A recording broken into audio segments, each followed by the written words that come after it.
Hello, I'm Darren Keene with Clements & Keene Insurance. If you're like myself, you may be a self-employed individual with maybe 1 or 2 employees on your payroll. You may have thought in the past that you couldn't acquire group health insurance, but now you can.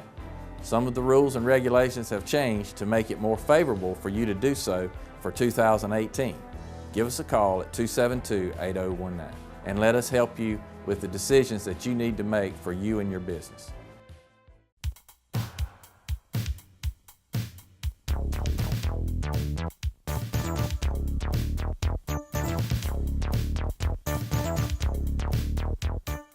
Hello, ladies and gentlemen, and welcome to Real Talk here on TV 35. I'm your host, Pat Brock, and we are celebrating mothers because Mother's Day is coming up, and we've got some fantastic mothers in the community, and we want to share some of them with you. And we've got the beautiful, the lovely Miss Debran Braziel with us. How are you? I'm well. How are you? I'm great. Good to see you. Good to see you. Now, you know, this is a time where we really talk about moms and the jobs that we do and why we do what we do and why we love what we do. Miss Debran, we want you to introduce yourself to the people out there of Dublin, Lawrence County.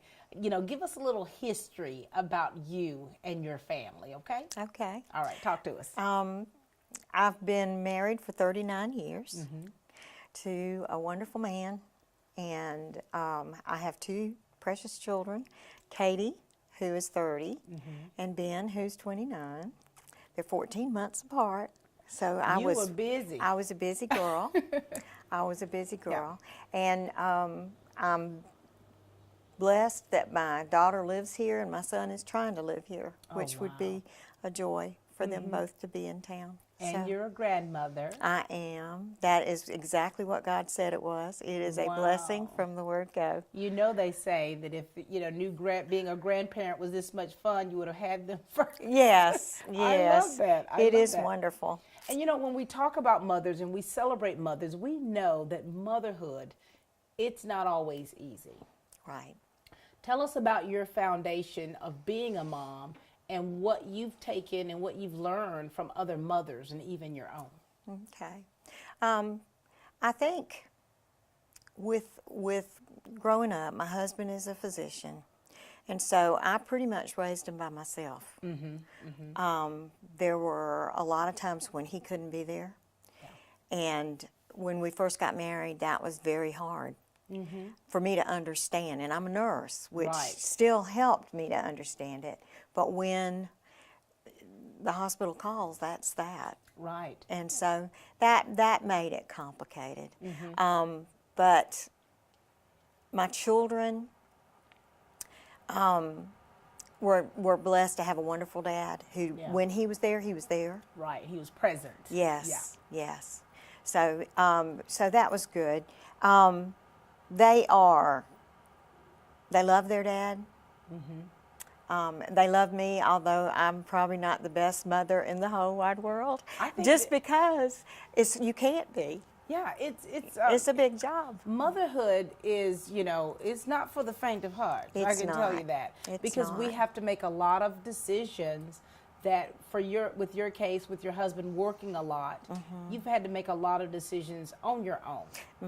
And the kids didn't always agree with what you had to. Well, and I had very limited knowledge on some aspects of things. Like whether they should play baseball or softball or, you know, sports was not my thing. And my husband knew a lot about it, but he was never home to ask. So anyway, but. And you couldn't text back then, could you? No, no, I mean, it's like life is different. Yeah, it's different. It's different. And so with your kids now, how was your relationship with your mom? Oh, I had a very special mother. She and I went through that phase where you think she doesn't know anything. Always. Always. I watched my children go through that, and that was a good thing for me to have experienced myself. And I like to share that with other kids and moms today, because we do go through phases in our lives. And then when I got married, we became best friends. Wow. And she was always a support. I never realized how unselfish she was until I had children. Yeah. And then you begin to realize that you have to give yourself up in a lot of ways. You deny yourself. You do. You do. And so you saw the transition and the shift in your relationship with your mom from being that child and then to be an adult child. And so your relationship did take a turn. And you've seen that with your own life with your kids, yeah? Yes. And really, it's like a joke my friends and I would say, well, just wait, give them another couple of years and you'll get smart again. Say that. Because right now, you're kind of dumb. Right. But they will eventually realize that you're not quite as stupid as they thought. That's right. So, anyway, I mean, and it's like it's transitions. And it is transitions, and we see a lot of ourselves in our kids. At least I do. Yes. What do you see like from your son and your daughter? My son takes after his daddy, which is a good thing. Yeah. He's is he low-key? very calm. He's very unflappable. He doesn't get flustered or flustered. stressed. He does stress, but he doesn't show it, and he's quiet. And that's my husband in a nutshell. What about you and your daughter? Well, she is a lot like me. You're Let's a just fireball. put it. I mean, I can only imagine how you were. Well, she and I look a lot alike. Yeah. As a matter of fact, when my mother had Alzheimer's, she thought Katie was me. Wow. And when Katie would come in, she would just light up. Oh my. And so Katie and I are a lot alike. And a lot of times I'll say, I'm sorry. Because we're kind of wide open. But that's good that you've got that balance. So what kind of memories do you have growing up with your kids and taking family vacations or doing things together that really stands out to you and that you really, that the Lord kind of brings back to your remembrance sometime? Well, I think I was 31 when I had Katie, and I'm thankful for that. Yeah. Because it took that long for me to grow up. Wow. You know, I don't think I could have been the mother that I wanted to be. I wasn't the mother that I wanted to be. I don't think any of us are, but I needed to grow up. And so I was 31 when I had her.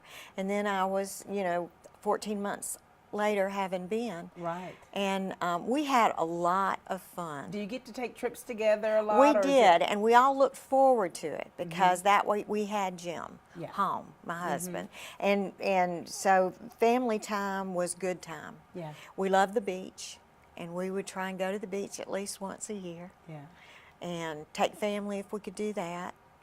And that was probably most of them. And then we took the obligatory visits to Washington, D.C. Oh, the history trips. March up the and my children would say, "Do we have to see another old house, Mother?" Yes, you do. Yes, because honey. This is a part of your history. So that got to be where we would laugh. Or you'll thank me one day. I don't know. I do that all the time. You'll thank me one day. Yes, one really, day. Mother?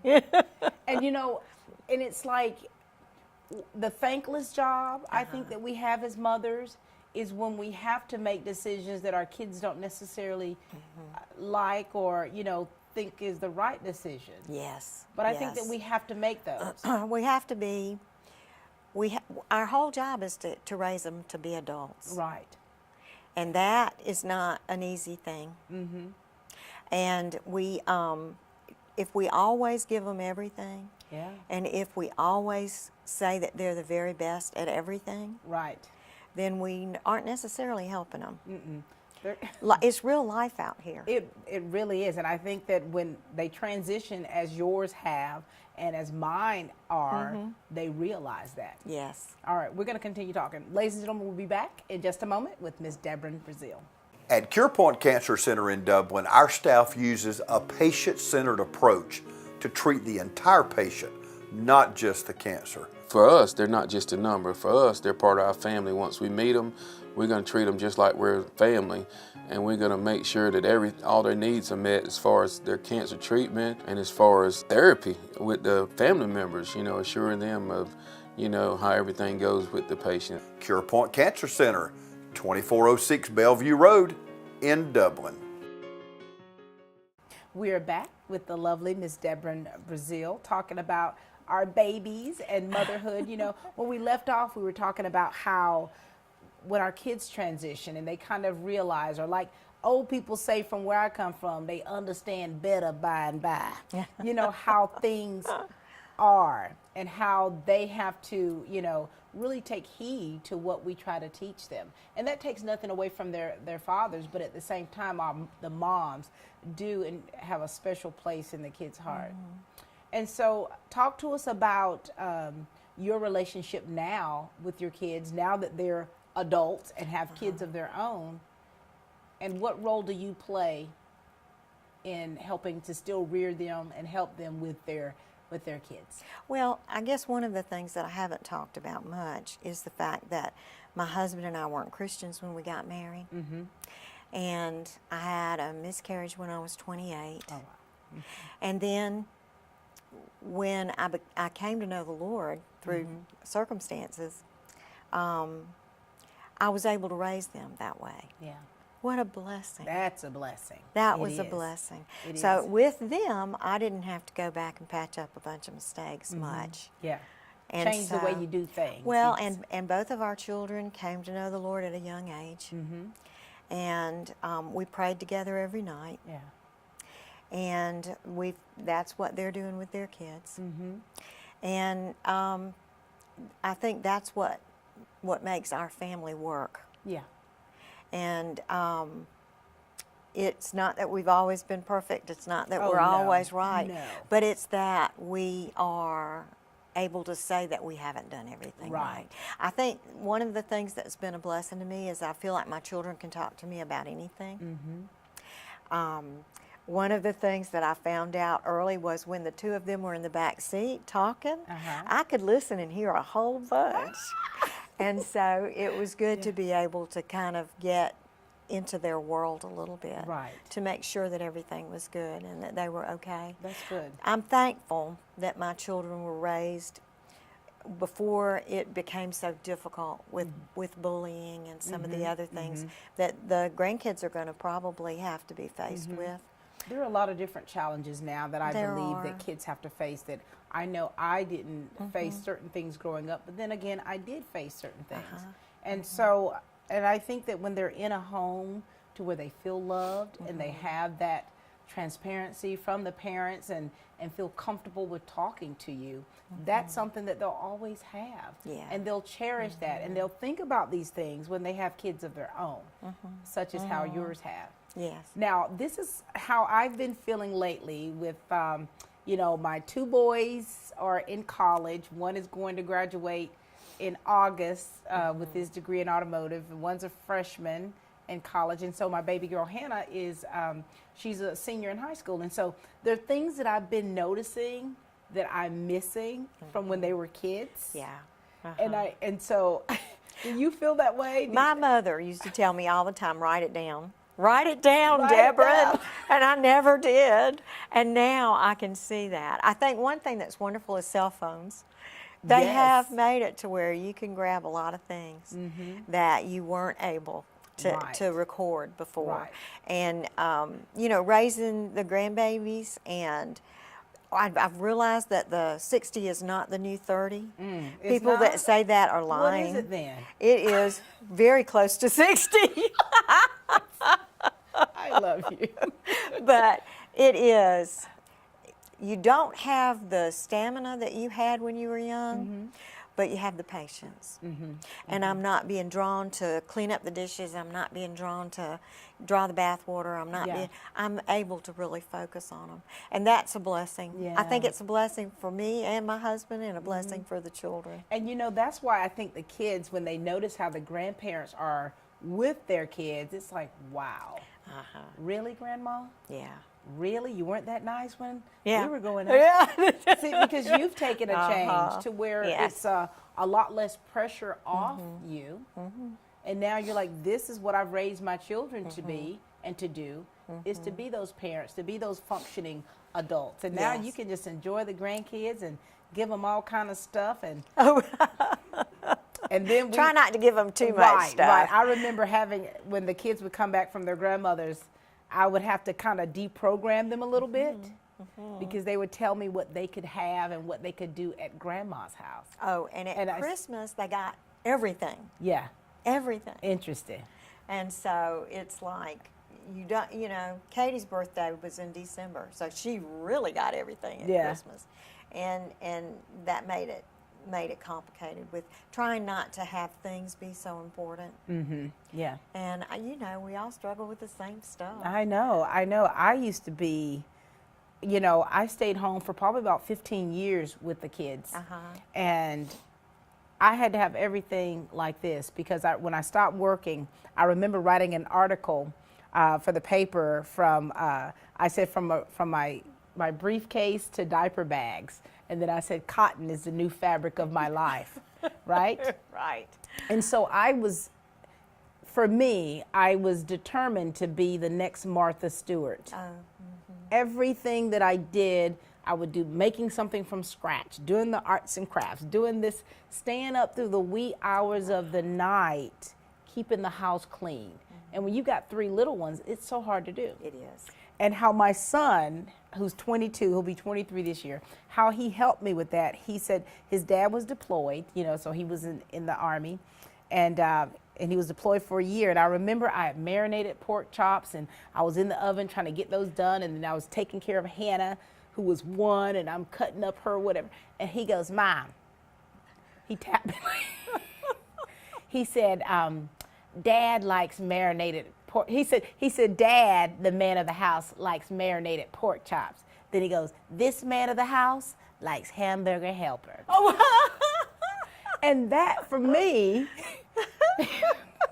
he's my kind of man. He's my kind of man. But what that did was, though, is took the pressure off of me to try to be perfect as a mom. One thing I think that helped me was my mother-in-law. Yeah. She worked, and she was not big on everything being homemade, everything being this, everything being that. I can remember going Thanksgiving and being shocked because, my goodness, she opened cans. What? And she, you know, she had her casserole recipes. Yeah. And she gave them to me, so I looked really good. Isn't that something? Yeah. But my dad was an engineer. And so, you know how they have ways to do everything. Right. And everything had to be done right. Right. So And their way's right. their way is always right. You're right. My daddy, when we got married, he told me that I was cooking the eggs wrong. No. And I was like, I beg your pardon? Excuse me? Yes. So, you know, I grew up in a totally different home than Jim did. So when you're blending homes, that's not easy to do. Because it's what you take from the way you were raised and you bring that in. And the things that blessed me about it was that I was feeling shortcomings where Jim was oblivious. It didn't bother him a bit. He thinks I'm a great cook, and that takes love. There you go, honey. For 39 years. Yeah, for 39 years. And you know, it's like we put a lot of pressure on ourselves, don't you think? We do. And I think, too, the most important thing is to love them. Yeah. To just love them. And to be there for them, I think that's so super important. And let them know you're going to be proud of them. Yeah.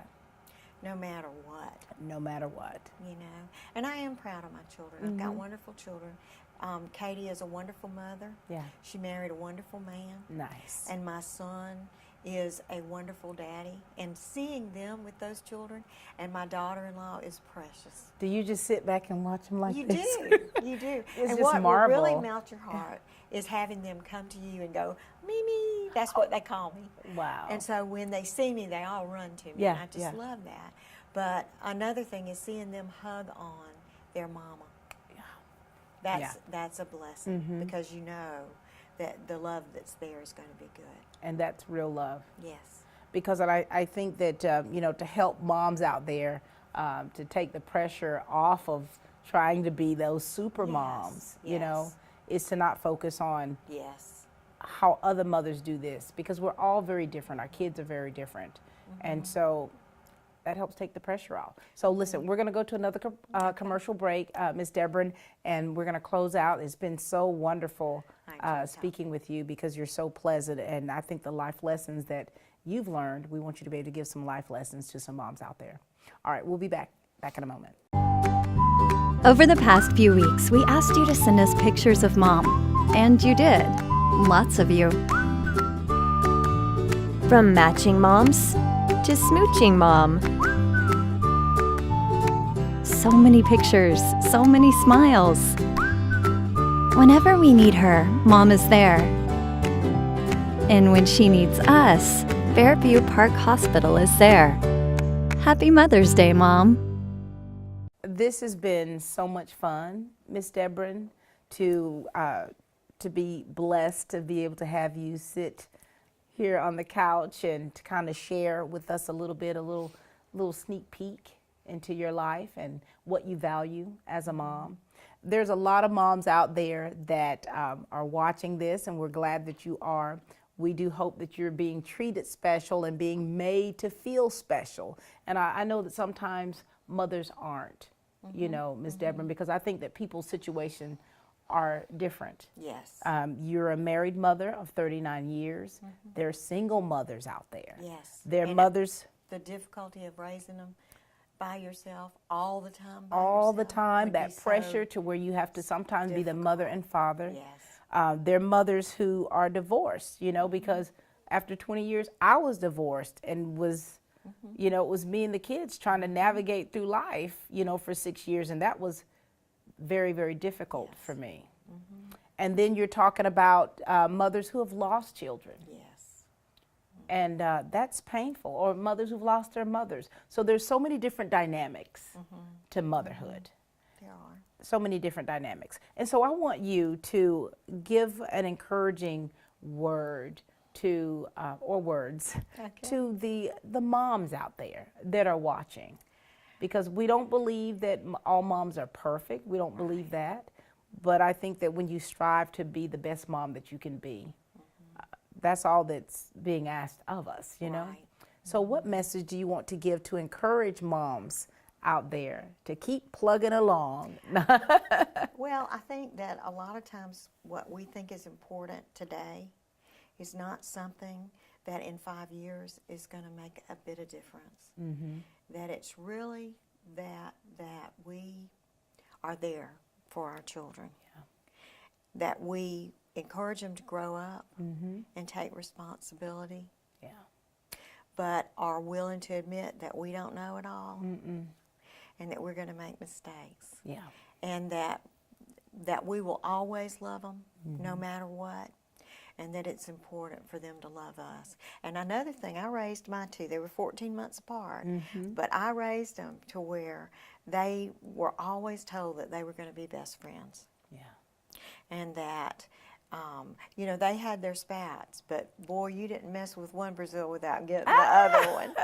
So it was a learning experience for all of us, but there's not a right way. And there's not a wrong way. And there's not, you know, don't be hard on yourself. You just do the best you can do. And the Lord will bless it. I would recommend you pray every day. Every day. And, you know, thank you for sharing that. And, you know, to all of the people who have moms, you know, who have lost their mom, time is so important. I always say time is of the essence. Don't miss that opportunity to tell your mom, to tell your family that you love them, to be able to have that time together, because there's going to be a time when you won't have that. And I say that a lot because I'm going to be an empty nester in a few months. And I tell my daughter that you're going to really wish for the times where you could have that time with me. And so we want you all to realize that time is of the essence, and it's never too late to be able to reach out to loved ones that you haven't spoken with in a while, to share that love, or just a phone call, or just to say hi. You know, relationships matter. They do. They matter. And thank you so much, Miss Braziel, for sharing with us today about your family, about your life, giving the words to the moms out there. This is a special time for mothers, and we are celebrating all mothers. And we love you all, and we appreciate you for all the things that you do to help raise our leaders of tomorrow. You did well, Miss Braziel. You did well.